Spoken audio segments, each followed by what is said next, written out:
And we are live, and welcome to everybody to another live session with myself, Coach Nick Drossos. And today we're going to be talking a little bit about mindset, about the five most, to me, the most valuable tips, advice that I can give you that will help you survive, defend, fight, an attack, a real attack. I'm not talking about like being picked on by a friend or being challenged to fight. We're going to be breaking down real attacks that whether you're attacked in your home, in the street, where somebody pulls out a knife.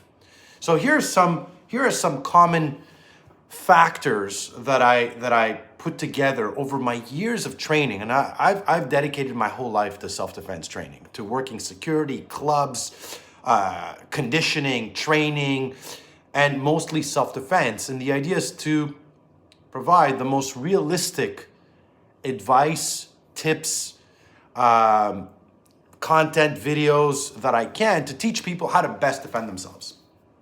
So one of the first things I always tell people is, first best advice is awareness. So what does that mean? In my hero training program, I actually have awareness drills, awareness exercises that you could do with a partner or that you could do alone. So what does awareness mean? Awareness means, one, being in the present moment, being aware of your surroundings of all time. Now, when we're looking at knife defense, and I've done a lot of videos on knife defense, people tell me, well, just run. There's nothing you could do against a knife.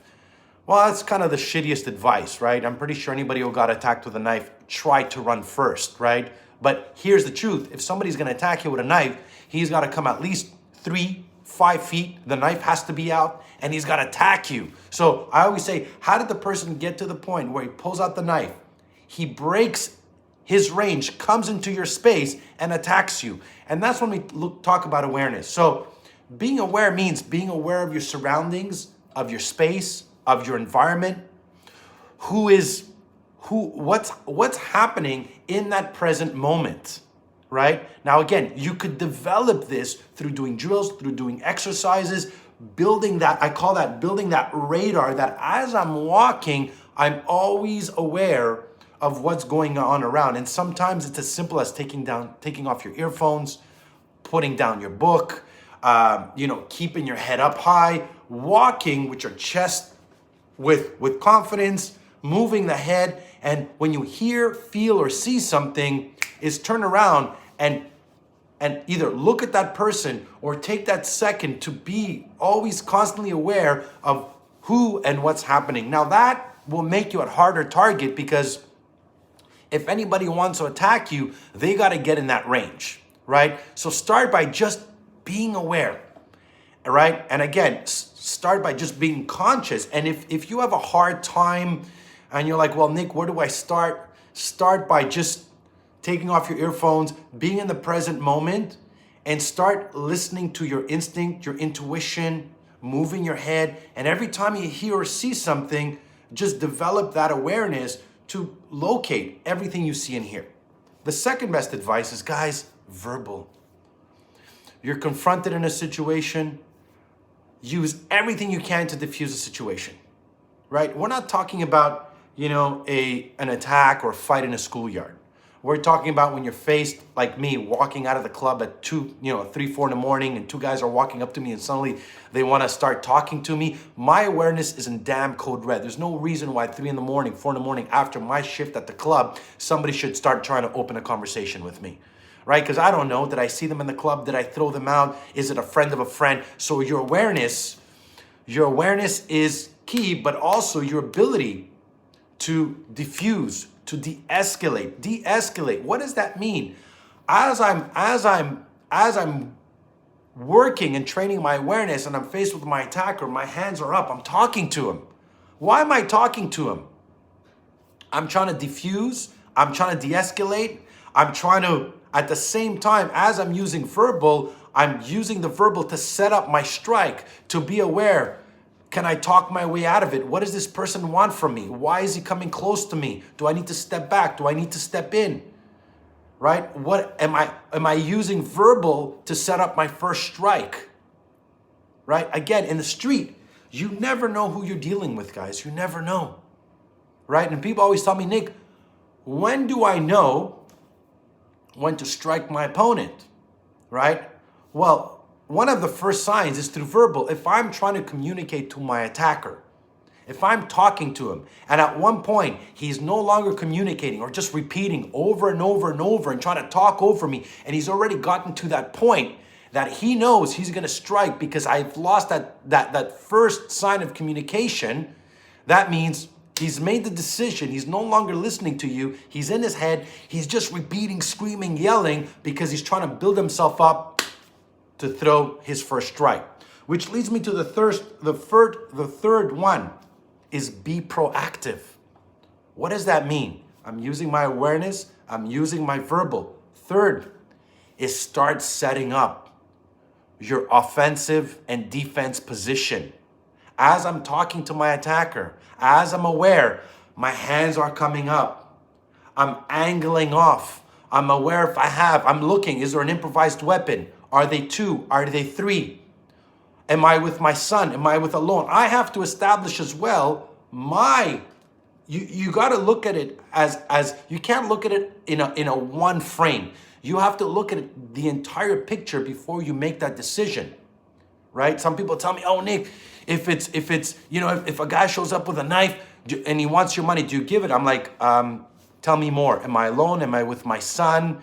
Am I in an elevator or staircase? They're like, in order for you to be able to make a clear decision, you got to look at everything as a whole, right? I don't know, 3 guys come up to me, one has a knife, I'm with my son, he says, give me my money, give me your money. Guess what? You think I'm gonna get into a knife fight against 3 guys with my son? Right there, you think I'm gonna chance that? No. So when you are when you're gonna make a decision whether you have to strike or not, you gotta look at the entire frame of what's surrounding you, the entire picture, right? But the important key in this is how to set up the first strike, right? Angling off, positioning, moving in, moving out, bringing my hands up, right? Drawing him in, lowering his guard, raising his ego, or maybe having to go into his face and change your tone and be more assertive to send a message. It really depends. Different strategies will work for different people. It's up to you at that moment to gauge what you're dealing with. And the most important thing is get out of your head.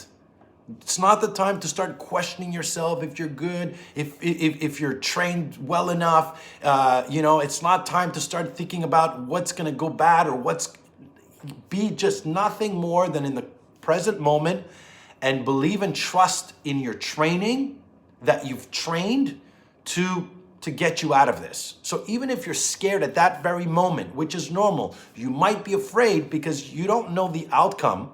You don't know what's going to happen, but at that moment, whether you're afraid or not, you disassociate from that and you just believe in yourself and your ability and in your training and in the mindset that you're going to do whatever it takes and you're not going to give up, you're not going to stop, and you're going to keep fighting till your very last breath. This shit it's not going to end up with you going down.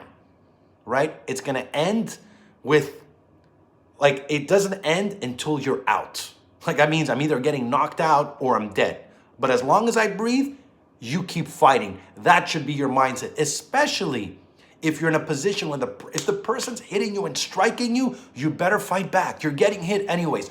So that's my mindset. But again, and the fourth one is, the third one is about being proactive, right? Proactive, set up your strike. The next one is go hard or go home, right? Action is faster than reaction. Look at, if you're following the step of awareness, how to diffuse, how to set up a strike, you'll know if your attacker is about to throw down. How? You're going to lose communication. He might shift his weight. He might be patting himself or reaching for a weapon. He's gonna angle off. He's gonna look around. He might touch his face. He might take a step back or take a step in. He's gonna start gauging his range before he strikes. He might pace. He's gonna turn color. He might turn red, might make a fist, clench his teeth. You're gonna start seeing in the facial expressions. You see that happening. Well, people tell me, well, if I hit him first, that's not self-defense. I go, look, great.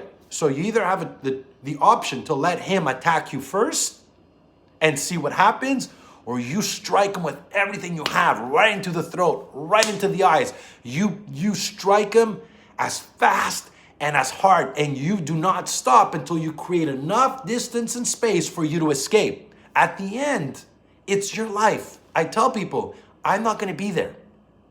I can't tell you what to do or not to do. All I do is I give you the tools, and at that moment, you have to use your logic, and you have to use the frame of the entire picture of what you're living in that very moment, that scenario, before you make that decision. But one thing for sure, when you flip that switch, there's no going back. You cannot fight defensively. You cannot fight with fear of hurting him. You cannot fight with the fear of not committing. When the switch goes on, you train, and you train for that. And I teach that in my programs. The minute you flip that switch, you go all the way. And how force must parallel the amount of danger. But I don't stop. If the person is fighting, I'm gonna finish it off as quickly as possible until I create enough space for me to run. Which leads me to the next thing. Don't sit there and, look at the damage or, take a picture. Once you strike, once you go ballistic, the instant that you have to get out, get out. You don't know if his friend is coming. You don't know if he's gonna pull out a weapon. You don't know if maybe he has a weapon and he's gonna, or he picks up something that he's gonna use. Get out. I've seen people work, like when I used to work in clubs, I saw people get into fights. And it blew my mind. After they get into a fight, he sticks around after the fight outside the club and he's hanging out. Guess what happened most of the time? Phone call happens, 10 buddies come in and they beat the crap out of the guy, right? So I always tell this, especially working in bars or clubs, man, you get into an altercation, even if it's verbal, get out of the club, go home. You never know if he's gonna make a phone call and have 10 of his buddies waiting for you. And I've seen this, where these guys would get jumped and get their ass kicked because he thought, well, I beat the shit out of the guy. What is he gonna do now? He's gonna make one phone call, call his cousin, call his brother, call a bunch of friends who are at the club next door. I've seen it. I worked in these environments, and this is what I'm teaching you guys from. It's not bullshit theory, right? When I've lived this, and I've seen people get their ass handed to them. And the more you experience that level of violence, the more you're like, man, I don't want a piece of that, right? I know because I've seen it. So that's why I teach people, guys, be aware of wherever you're surrounding, of your space, your distance, manage it. Know that if somebody's coming in close, my radars are already on and I'm ready, right? I'm not gonna let the guy come 3 feet from me start talking to me. The instant you're 3 feet from me, I know where your hands are, where your body is, where your feet are standing, left forward, right forward. What's the range? I'm aware of where your friend is moving. I know everything that's going on because I know the importance that the fight starts at that very moment, like a game of chess. The faster I can react, the faster I can act or even react, but I'm aware of what's happening, my higher chance of survival. There's no guarantees when it comes to self-defense, guys. There's no guarantees. There's no system, instructor that can tell you my system is 100 proof. It's impossible. There's too many scenarios and too many variables. And that's why I teach concepts, because concepts could be applied in every situation versus trying to break down the exact type of attack or scenario you might face. And that's the difference, I believe, between me and a lot of the other self-defense instructors, right? I teach more concept. I want you to learn like music. I don't want to teach you how to play a song. I want to teach you how to play music. And then you can take that and play with it. You could create different scenarios and train. Once you understand that concept, then you can grow as a martial artist, self-defense, whatever you want to call it, somebody who wants to learn how to defend themselves. And again, a lot of systems neglect the entire awareness. To them, the fight starts when the punch is thrown. The fight is start the moment you make visual or intuitive contact. Hey Nick, what's your views on violence? It's important to prepare to get violence. It calls for it. Love your program. Thank you. Level Up Martial Arts. Yost, guys, make sure to check out Yost, Level Up Martial Arts. He has great content on his channel.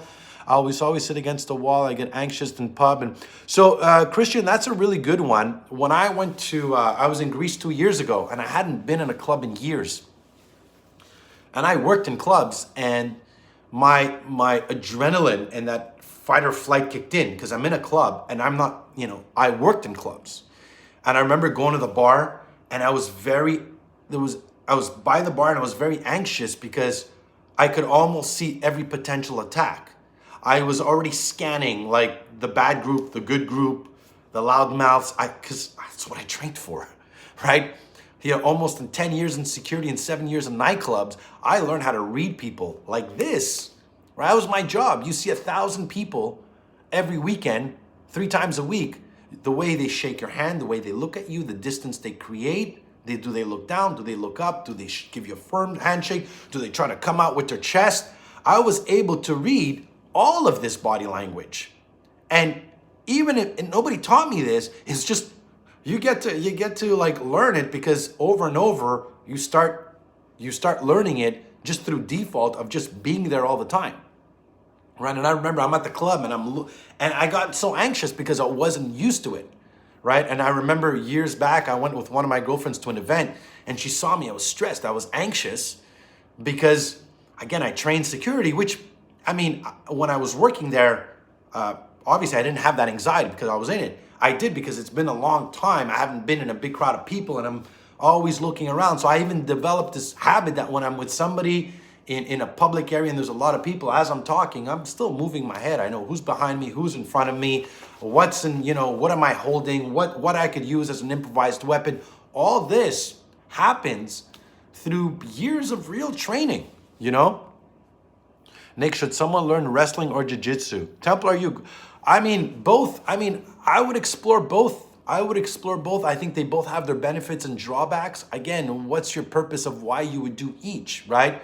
I've done jiu-jitsu, I haven't done wrestling, but I actually would love to do wrestling and see, well, how can I use the wrestling into my self-defense? Now, obviously, the idea is I'm not gonna wrestle a guy with a knife, but there are certain elements that I could take from wrestling that I'm gonna learn, might be 2 or 3 things. I could say, okay, I could apply this in real life. I could apply this in my training when I'm trapping or I'm trying to do some kind of takedown, right? But everything is a question of what you're gonna take and how you're gonna use it. What's your overall end goal of why you're training?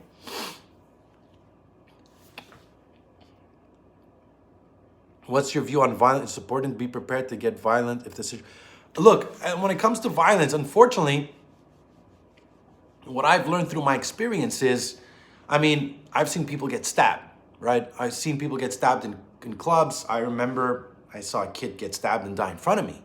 That changes your perspective on training, let me tell you. That really changes everything when it comes to what you're training, how you're training, the level of threat once you actually experience it. So to me, I know I've seen violence in the sense that I remember working outside the club, and I saw one of the biggest brawls I saw was at a fight from another club, and they came out and they started fighting right in front of us. And these guys have chains, bats, they're picking up whatever they can. It was like the most violent thing I've ever seen. It was actually 2 gangs, and they're beating the daylights out of each other, which, ironic, I was just like, oh man, shit, I would trap there. Man, damn, get up, man. What is he doing? 2-on-1. Why is he trying to? And I remember I'm like breaking down the fight. Obviously, I didn't get involved. This was a gang fight. It wasn't like any of my customers were being attacked. It's not like it was an elderly lady or someone that, I knew was literally 2 gangs going at it. And that's the last thing you're gonna get involved and try to save and stop. But I remember looking at it and I'm just picking away kind of the do's and don'ts of self-defense, of fighting, of basically surviving. And when you're caught up in that, I always tell people, when you see that, get out. You know what I mean? I remember one time there was another gang fight, and like an idiot, I went to see what's happening. I'm like, oh man, let me go see what's happening. I'm literally right there as the gangs are going at it. And then somebody pulled out a gun and started shooting. Guess what? Next thing you know, I'm running with these gang members that have no clue who they are. I'm like behind a dumpster. I'm looking at them. I'm like, how did I end up here? But I only learned this from being young and stupid to a certain extent. Now, if I saw two people going at it, two gangs going at it, and I'm thinking shit's gonna hit the fan, the first thing I'm gonna do is like, get out. I don't wanna be there. Why would I wanna be there? I mean, it's not like my life is in danger, and it's not like somebody else's life is in danger that I believe I need to get involved. And that's really a personal decision whether you do it or not, right? In my ethics and what I believe is, yes, if I see somebody being harmed, I will definitely step in and I will definitely do something to protect that person. It is my duty. And I think, and again, but that's to each person, you know? So, I hope you guys enjoyed the live. Make sure to subscribe, hit the bell. If you want to learn more self-defense, guys, go visit my website, nickdrossos.com. All my brand new self-defense content is up there. I'm also working on a brand new knife defense, so I'm really excited about that. I'm going to be filming it tomorrow. I'm creating a very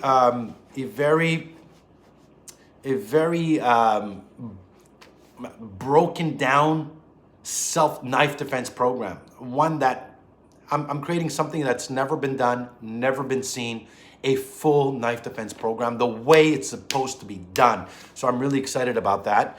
So I'm starting filming tomorrow for it. So other than that, guys, I want to thank you for watching. Make sure to share the video, subscribe, hit the bell, and stay safe.